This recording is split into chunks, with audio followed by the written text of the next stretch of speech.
Olá, programador Java! Agora que você já conhece os modificadores de acesso e sabe como proteger suas variáveis, métodos e classes, vamos falar um pouco sobre o encapsulamento. O encapsulamento ele protege as suas variáveis. Ele cria um campo de força ao redor das suas variáveis, né, de forma que ninguém possa configurar com algum valor inapropriado. A maioria dos valores que você utiliza dentro das suas classes são codificadas com algumas definições de limites.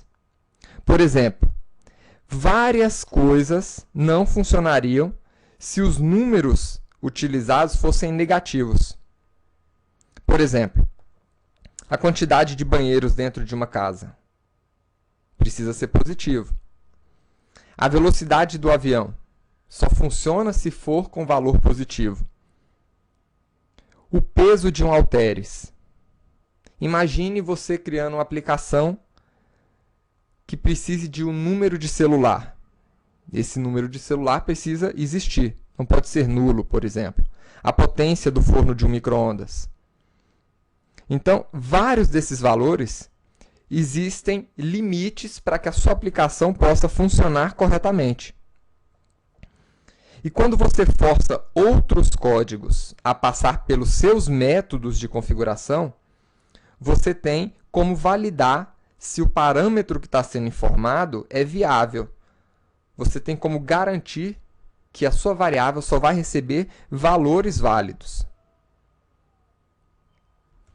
Agora, se porventura você tiver uma variável na sua classe que não tenha nenhum tipo de limite, que possa ser nula, que possa aceitar qualquer valor positivo ou negativo, então você não precisa criar métodos de configuração, você não precisa encapsular essa variável, para não ter que gerar um excesso de código.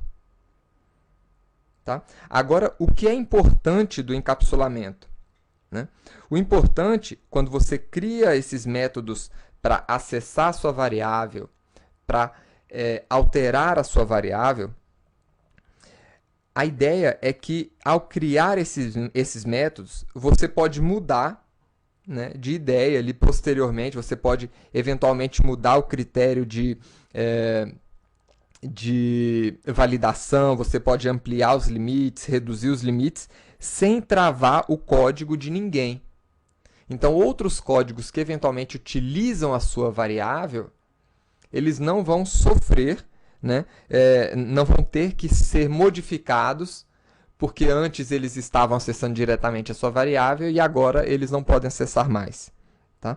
Então, vamos ver como é que essa questão do encapsulamento ela funciona. Nós construímos na aula passada, quando estávamos tratando dos modificadores de acesso, a classe funcionário. Vamos adicionar a essa classe funcionário, né, algumas variáveis. Né? Vamos começar aqui, por exemplo, nós temos já a variável nome. Então, já como foi dito, eventualmente você pode querer proteger essa sua variável, né? E essa costuma ser uma boa prática. E para proteger a sua variável, você utiliza o modificador private. Dessa forma, as outras classes não poderão acessar diretamente essa variável. Então, para que elas possam acessar a variável, você precisa fornecer um método que retorne o valor dessa variável, né, para essas outras classes. E a forma de você dar um nome para esse método é utilizando, né, o prefixo get. Get, né, significa aqui captura. Então, se a sua variável for uma string, for um número, você utiliza esse prefixo.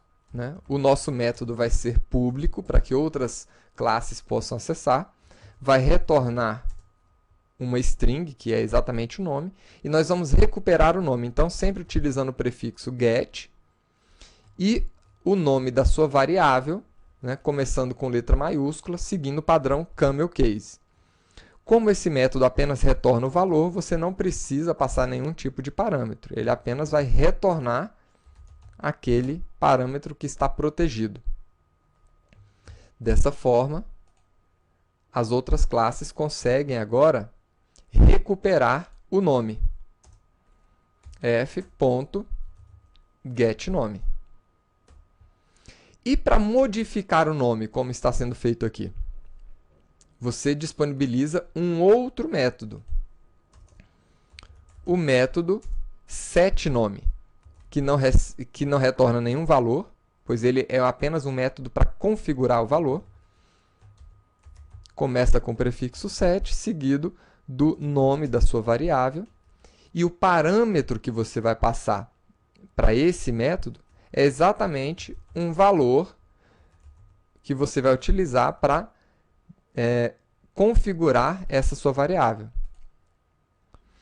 Como eu estou dentro da classe funcionário, e, por exemplo, por um acaso eu estou utilizando o mesmo nome da minha variável, eu poderia atribuir o valor dessa maneira. This.nome, para referenciar a variável da minha classe, é igual ao nome, que é o parâmetro que eu recebi no meu método.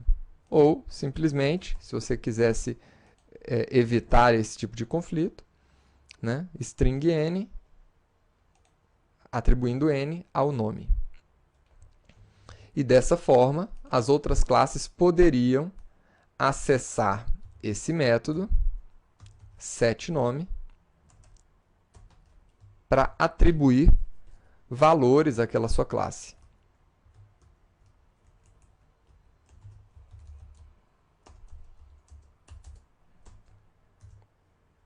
Então está aí. Agora, nós sabemos que quando nós estamos criando um método para captura de informação, eu utilizo o prefixo get. Quando eu estou configurando, criando um método de configuração, eu utilizo um prefixo set. Agora, existe uma regrinha especial. Quando a sua variável é uma variável booleana, ou seja, ela é um boolean, e nós temos uma variável booleana aqui, por exemplo, se o funcionário está ativo, nesse caso a regrinha de captura é diferente. Vamos proteger essa variável, e para as variáveis booleanas, o método de captura começa com o prefixo is, que significa em inglês é. Então, é ativo? É como se você estivesse fazendo uma pergunta. Então, is ativo e retorna o valor da variável também. A mesma coisa. Agora, para você configurar, segue a mesma regra. Set ativo. Passando o valor booleano.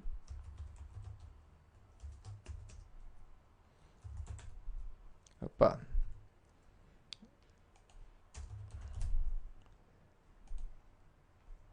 This.ativo é igual ao parâmetro ativo do meu método. Então, aí está. Nós temos agora duas variáveis protegidas dentro da nossa classe funcionário e os seus respectivos métodos de acesso e configuração. Olhando aqui para a nossa classe funcionário, você poderia realmente começar a fazer algumas perguntas. Por exemplo, a variável nome, ela é uma variável que não tem limites? É uma variável que pode ser acessada e alterada por qualquer um? Se assim for, você não precisa de um método de configuração e recuperação. Agora, uma senha, com certeza, ela não deve ser acessada, né, por qualquer classe. Você pode até verificar se uma senha é a senha correta, mas você não pode ver a senha das outras pessoas. E assim por diante. É esse tipo de pergunta que você deve se fazer antes de começar a definir métodos de configuração e acesso, ou seja, antes de começar a encapsular as suas classes. Tá? Mas, de qualquer forma, é uma boa prática proteger as variáveis da sua classe. Até a próxima aula.